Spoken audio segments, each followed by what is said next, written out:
Welcome to Imaginize World, where we hear from forward thinkers, activists, and sci-fi visionaries. Today I'm with Bill Fisher, an innovation expert at some of the world's top universities. He says that in today's world, active, continual learning is more important than knowing. It's the key to the future. The reason I was interested in talking with you, Bill, is because I consider you to be one of the really leading voices about the future of organizations. And it is an overcrowded field. So many people, especially with all the AI stuff now, which I'm not belittling AI, but so many people are just talking about it in so many different ways without really understanding what they're saying. And I consider you to be a real reference when it comes to how organizations are changing. Your article, The Future Will Be Temporary, Leadership Too, caught my eye, of course. Maybe you could just take it from here and talk about what you mean by temporary, for example. So, first of all, I was struck by the comment that Bruce Springsteen made regarding how he's in an industry where maybe the only industry, in his words, as I recall, where you're still working with the same people you started out with in high school. And I was thinking how unusual that is in today's world, and and largely because of the temporary nature of employment. It suggested to me that, I thought, is this a good thing or not? And especially with the world about to change, with AI becoming more and more a part of of the way in which we make decisions and rely on sources of information. And my sense was that there's a maybe a nostalgic loss, but there's going to be a loss in terms of camaraderie and a loss in terms of tacit knowledge that are shared between humans, not humans and machines. And I thought that we really need to be thinking about, what does this mean? I have to say, I have been profoundly influenced over the years by Warren Bennis, the late Warren Bennis, and a book he wrote with Philip Slater called The Temporary Society.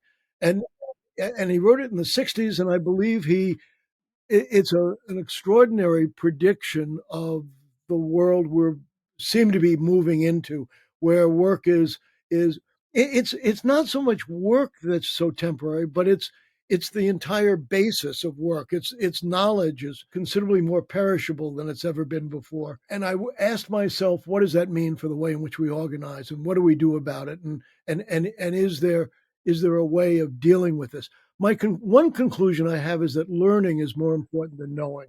And we spend a lot of our time, and if you think about how, particularly if you're an academic, how um, our organizations are structured around knowing. But it's really learning that is, I think, the key to the future. And we don't spend a lot of time on that. We assume that people learn naturally, but I'm a case in point where that doesn't happen. It didn't come easy to me, and I think that we need to spend more time thinking about what does learning mean, both at the individual level, but also at the organizational level. John Hagel, who you probably know, who was at the Deloitte Center for the Edge for a long time, John's talked about how in industrial societies, scalable efficiency was really the goal, because you had multiple divisions or units or parallel plants, and what you wanted to do was share best practices. But today, he argues that scalable learning is the challenge, and I think that set me off thinking a lot about how does Springsteen's comments relate to the world that I see unfolding in front of us. Is that going in a direction that helps you? Yes. And what did you conclude about Springsteen's comments? Well, unfortunately, I think he's right. I think he's right that the sort of units that we took for granted for so long, where where people would work together. So let me stop for a second and back out of that. You asked me in an email, um, to think about what are the things I'm proudest of, and in my career. And a few years ago, when I was leaving IMD, the business school in Lausanne, Switzerland, um, I was asked to put on a seminar to talk about what I had learned. I thought that was a really interesting, sobering experience. And I went back and I took it seriously. I went back and thought about what have I learned and how do I sum up my career?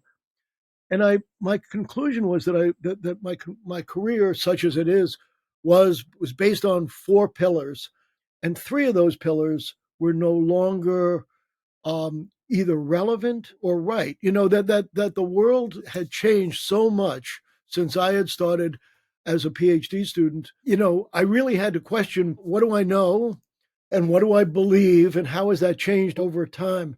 And what I discovered was that in the process was that if I look back at what I've done, what I'm proudest of is my relationships with the partners that I worked with. There were five or so partners that I worked with over the course of my career very, very closely. I'm proudest of that. I'm proudest of those relationships, those partnerships, because they were both personally fulfilling, but also because they helped me learn different things than I would have learned normally or linearly, I guess, as normal would have been in those days.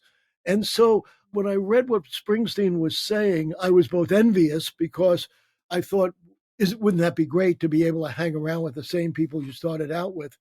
But also to recognize that in a world of gig work, in a world of transitory sort of relationships, because everything is transactional and because our organizations are becoming more platforms than they are places to roost, if you will, you don't want to give up that completely. You know, you want to somehow build into your life some stability in your relationships so that you have trusted sounding boards for the sorts of thoughts you're thinking. Relationships matter, and we can't afford to lose them completely in our organizations. Or if we do, we have to build them into our lives in other ways than we've perhaps done in the past. I asked myself, how am I acting differently in this networked society? And I think if I'm honest and candid, I would say I haven't really made much of an adjustment to a network society. I'm still doing the things I was doing prior to being in a network society, and sort of filling in around the edges. And I was thinking, well, what does this mean for going forward in organizations? You know, how do we begin to take the changes in the world around us seriously and adapt to them in ways that give us the power to fully exploit the opportunities we have? And I don't think we're doing that. I mean, I think we're seeing our confusion over AI as a sign of that.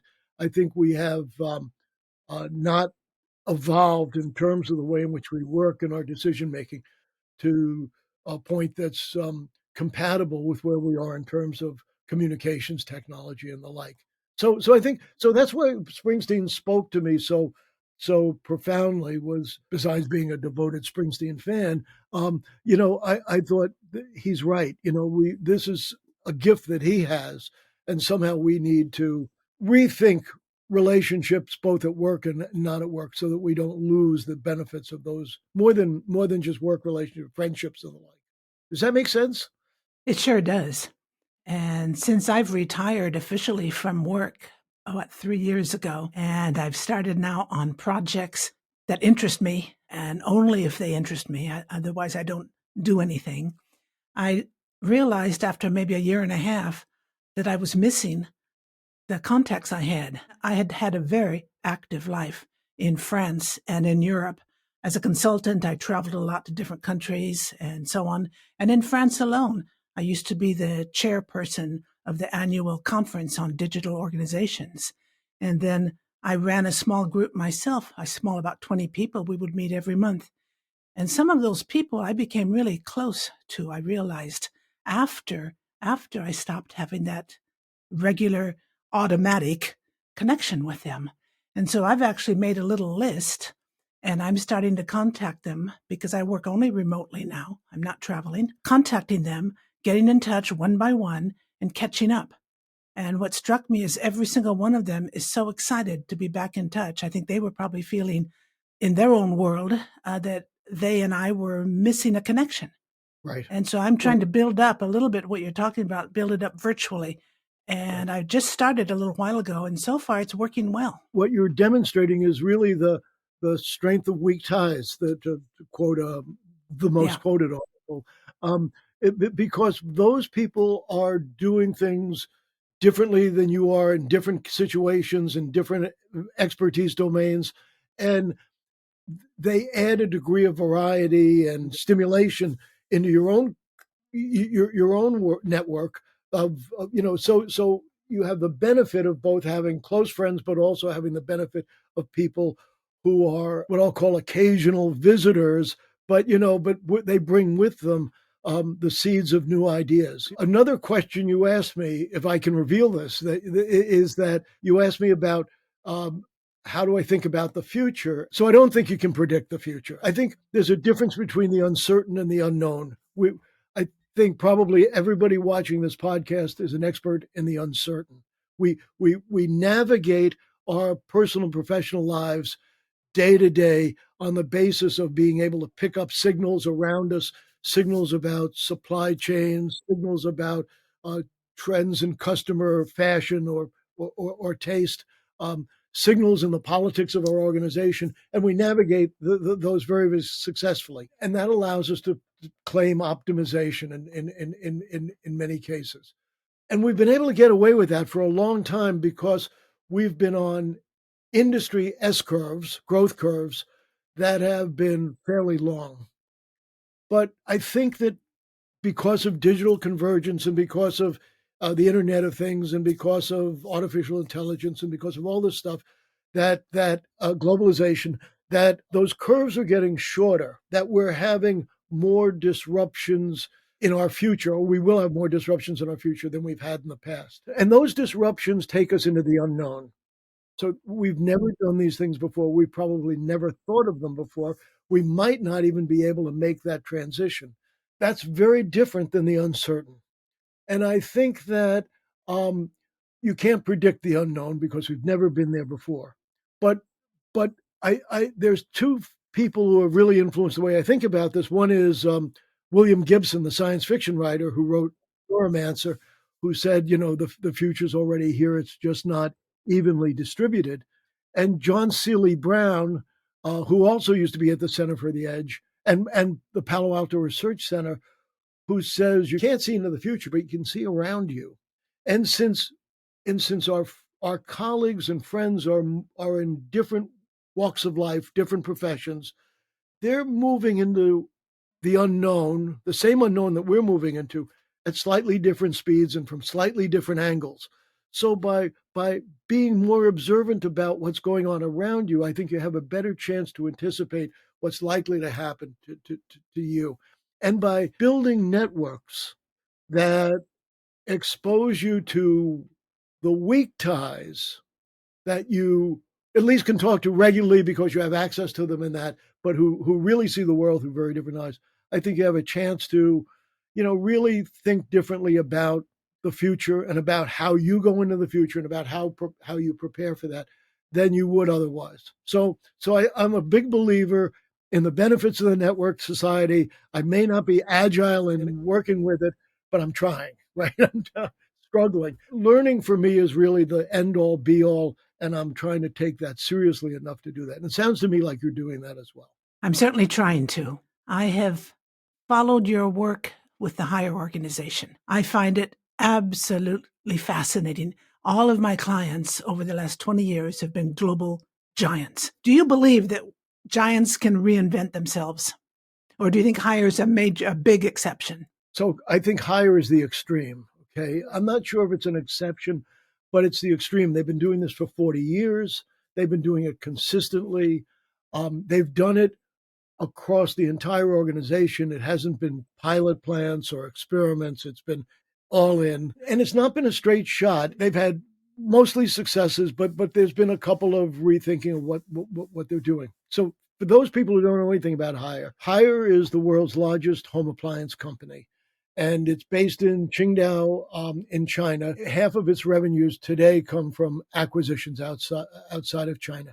But I think what marks Hire is that over these 40 years, it has emphasized three major things. One is everything we do is going to create a great customer experience. The second thing is we think entrepreneurship is the best way to do this. And the third thing is that we think that the reward should be shared not only by the people who receive the value, but also by the people who create the value. So the value is received by the customers and by the shareholders, but the people who actually do the work ought to have meaningful compensation as a result as well. They ought to the value ought to be distributed. And the way they've gone about that is to change both the culture and the structure of the organization. So today they are an organization of several thousand micro enterprises that run as small businesses that are responsible for what they do and how they do it and how they generate revenues and how they distribute those revenues. And they're trying to practice this on a global level. And I think they've largely been successful at that. I mean, if you look at some of the acquisitions, the Qingdao operation is way ahead of them in terms of the adoption of those three principles. But for the most part, their acquisitions are really interpreting what they've done in China into local cultures. So General Electric Appliances in the United States is owned by Haier. They are faithful to the idea of the philosophy that Haier espouses. It's called Rendan Hui, but they practice it differently, slightly differently. And that's true for Sanyo and Haier Europe and the like, or what used to be the Sanyo uh, home appliance business, or Fisher Paykel. So, what I think, if you look at Haier today, the thing that strikes me is first of all, this is a mature old economy business. Okay, this is refrigerators, stoves, um, you know, things that are not high tech in the conventional sense of the term.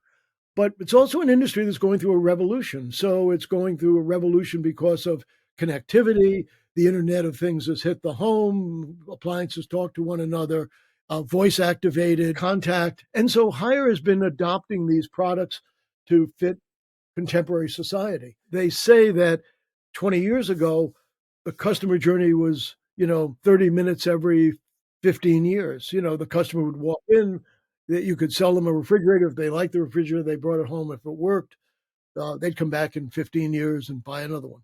Today, they have customers who talk to them 15 times a day. They want to know recipes. Haier's never written a recipe.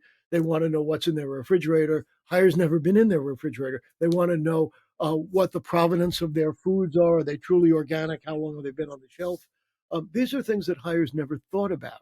So, in the process of trying to adjust to the growing sophistication of customer experience expectations, Haier has become ever more a network of autonomous units that are smaller, faster, closer to the customer. Zero distance is the mantra, and they are able to fulfill these new customer expectations by building ecosystems of partnerships with other organizations.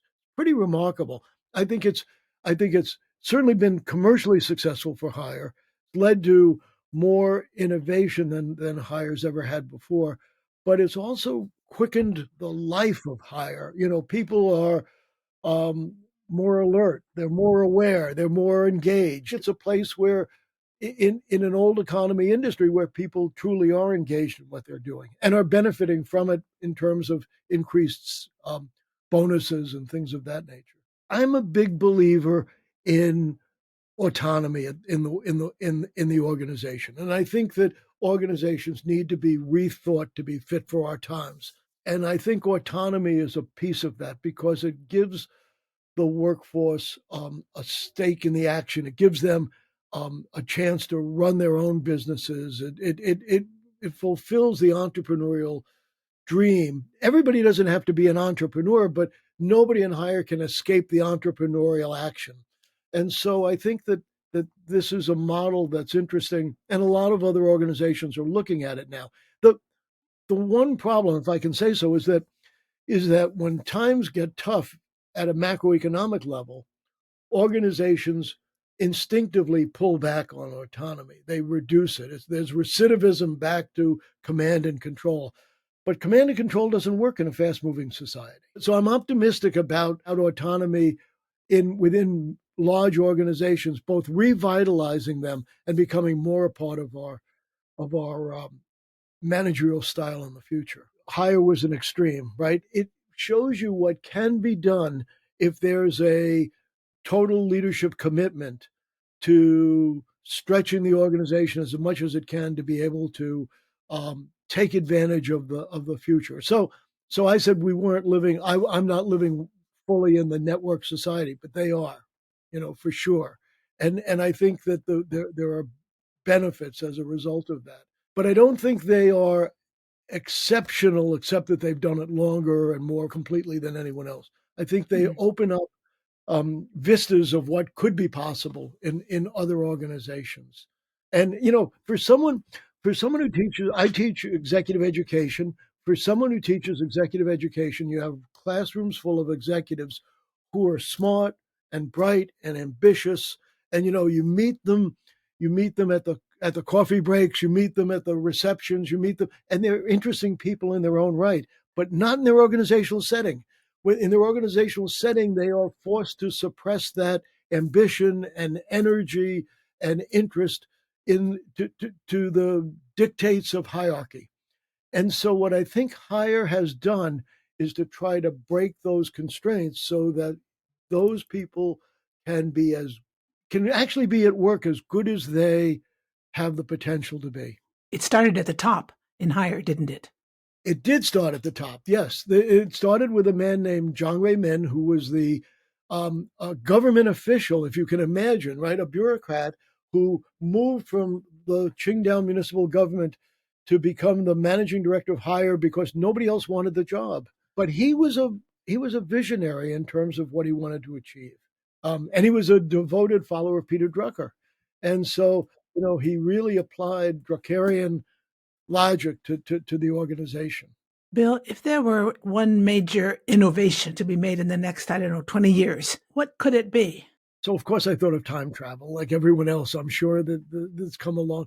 But, I thought that really what we need at this point in time is something, and I don't know what it is. It's not time travel, but it's something that restores humility and awe. I think that we are, particularly in the U.S., the beginnings of an oligarch society where we have high tech entrepreneurs who are quite ambitious but self satisfied and the like. And I think we need a healthy dose of humility among our leadership class so that there's a recognition of what it takes to be not only a leader but a follower, and they could work together, and that there's genuine awe in both the technologies that are emerging, but also the potential of human beings to be a part of this.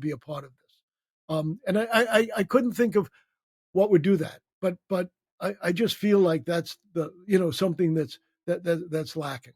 Maybe it's something that will come somehow through some use of AI that will make leaders stop and think about what they're doing and why they're doing it. Right. Well, stopping and thinking would be a good start.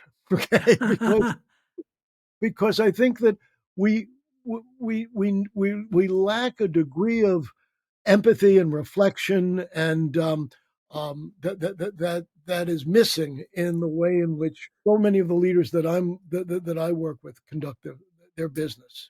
They're good people, or they want to be good people, and they're certainly bright and full of energy. But I do think that there's a place for reflection and thought, um, and being what would be the right word? Recognizing that there's more to this than just market share or shareholder approval. Do you think that climate change and all the things happening around it could be something that would help trigger some of the thinking? Very much so, but my fear is that it will happen retrospectively, rather than I think we have displayed a reluctance or an inability to anticipate and take it seriously what's likely to happen. So I think climate change is the biggest challenge of our time. Although inhumanity to fellow men and women is quickly rising to the same level. But I do think that we need some type of grounding in social values that we've lost somewhere along the line. And the wider scope of climate change, I've interviewed 3 or 4 people from Africa who are really active in trying to make people aware of what's happening, people who are dedicating their lives to it. And one thing I have realized in talking with them is that the impact of climate change is so much more drastic in countries like the ones I just mentioned than in the so-called global north. Yes. And that's Yeah. something that I don't know how the global north and the big companies in the global north will ever understand that. You know, the office that I'm in is my son's office. My son is an infectious disease doctor, and he's just back from Rwanda, where there was a outbreak of Marburg virus, and he's worked with all of the Ebola outbreaks. And I think one of the things that we're seeing is that these outbreaks are my impression is that we're seeing more of these outbreaks, and they're spreading quicker, and they're spreading to urban areas. And I think that one of the ways that climate change will manifest itself in the rest of the world, if you will be through the appearance of more outbreaks and more, infectious diseases at a time when anti-vaxxing is becoming more and more popular, ironically. So I think we're setting ourselves up for, you know, major changes because we're not taking major challenges because we're not taking care of the climate change issues, um, and we are certainly not preparing for the next global outbreak. Is there something that you think the next generation can do that's better than what we're doing now? Yes, almost anything I think would actually fit that.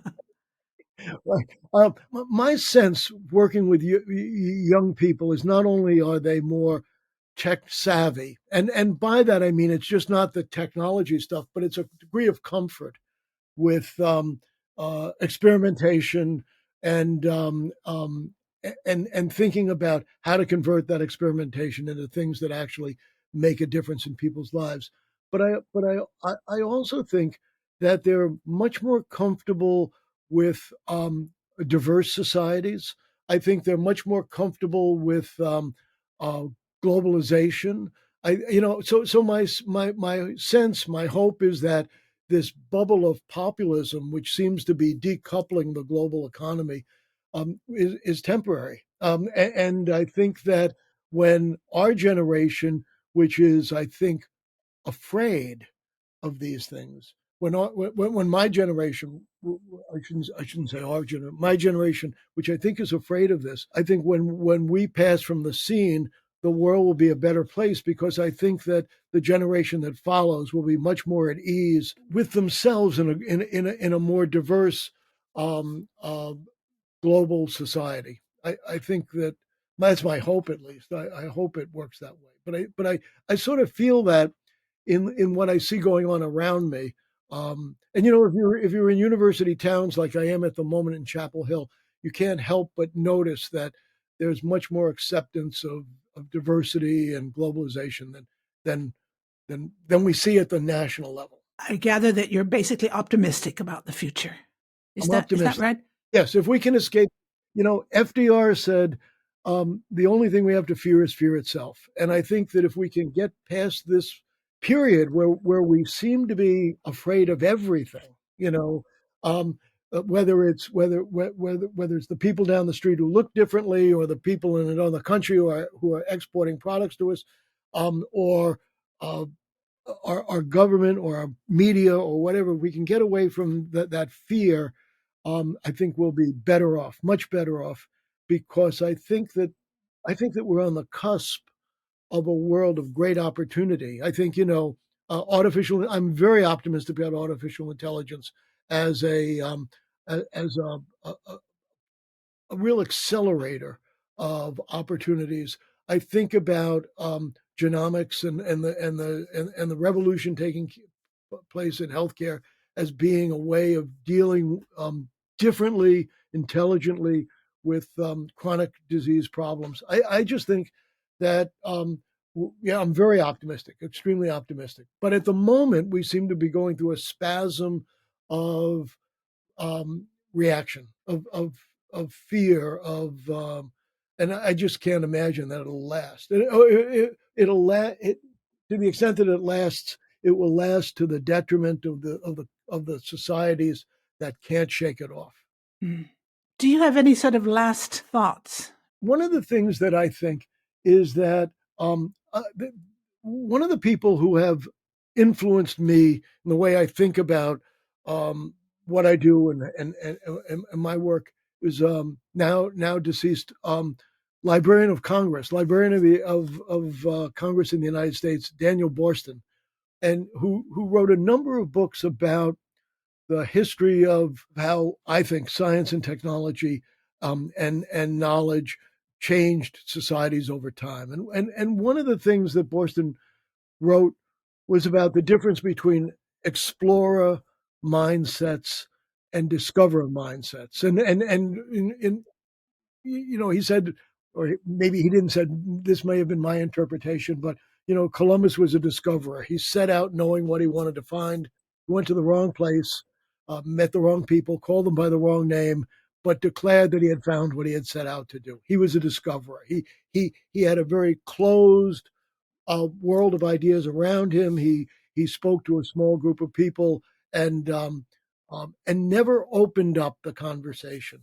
Well, I think we want to be explorers, not discoverers. I think we want to build educational environments and work environments where people are encouraged to open up the solution space rather than close it down, right? Being faster in decision making is not necessarily better. I'm fascinated with how do we make people more accepting of an explorer, which is risky, right? Because we're going to take more time, and we're going to have more complexity. But in the end, we'll have more choices as well.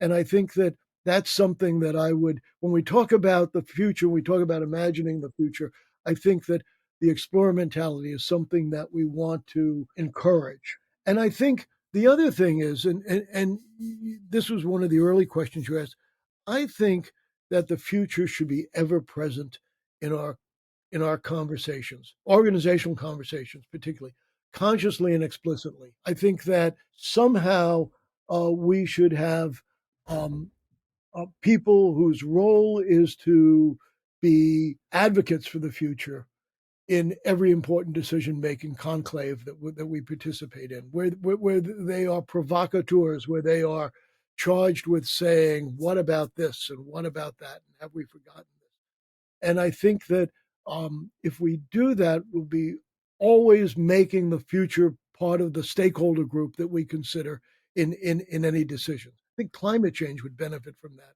enormously. So I think at higher there was a slogan. There is a slogan still called "Zero Distance with the Customer," and the idea is if you can get as close to your customer as possible, so that you know them as well as they know themselves, you can anticipate the needs in their lives that need to be filled, and you can be ahead of everyone else doing that, including the customer. I think we ought to have zero distance with the future. There's enough methodology around foresight that I think we should be introducing it into all of our decision making at the board level down, to be able to make sure that we're making intelligent decisions, not only for the present but for the future. Those are the things that I would add. I also think that those would attack zombie ideas, going back to the very early conversation we had, because the power. The reason the Drucker Forum spoke about zombie ideas was because they're everywhere. They manifest themselves in things that are comfortable and familiar. Time is money is one of the, I think, a great example, or the difference between long run and short run in a world where the industry S curves are getting increasingly shorter, um, and we make inappropriate decisions, or we become distracted by wisdom that's no longer valid. And so I think that taking the future seriously, thinking about what are the implications for that, would be one way to check zombie ideas. Good. Anything else? We've ended with the zombie ideas that we're going to take away. At one point, you asked me, "What do I want the future to be?" Yes. And I made a list of attributes, right? independence to the extent that we can create independence of the individual. Active learning.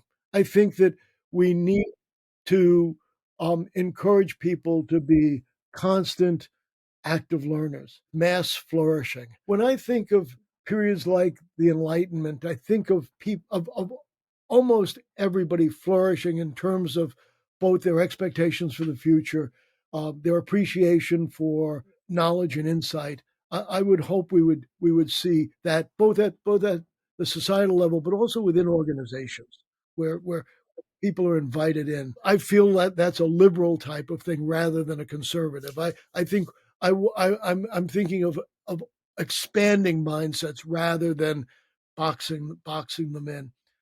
Diversity is a big part of this. I'm a big believer in diversity, not because of political reasons, although I think those are valid, but I'm a big believer in diversity because it gives me an edge in thinking about the world around me. If I can assemble a group that thinks differently, because they have different backgrounds or different experiences or different traditions or different expertise, I'm going to be better off. I'm going to have better ideas. In a race for better ideas, which, my business school background, that the diversity is one way to get an edge. I'm a big believer in global. I've used the term globalization a lot, but I believe globalization is it can be postponed, but it can't be put off. I think that it's relentless, and I think it's good.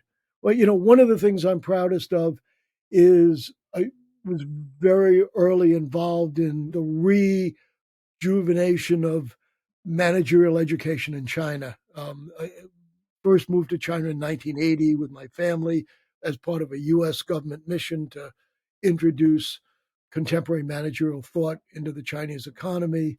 And then in the late 20th century, I was the president of the China Europe International Business School, which is, I think, today one of, if not the leading business school in Asia, actually, or in the world, perhaps.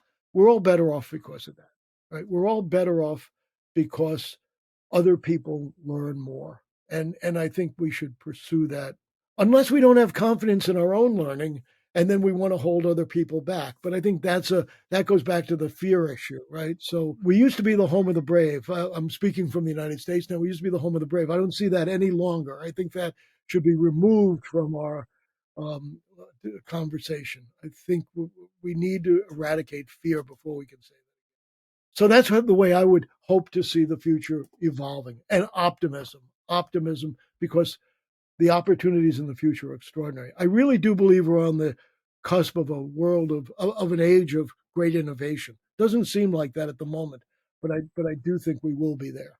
Wow, inspiring. I That's hope why so. that's why I consider you one of the voices of the future, Bill. Seriously. You're pragmatic and at the same time you express very high level ideas, but in ways that people can understand and relate to. I hope so. I think that's part of trying to foster learning is to make ideas accessible. Well, thank you very much for your time. Great pleasure to be with you. Well, thank you. I've enjoyed it very much. And I look forward to speaking to you on an ongoing basis.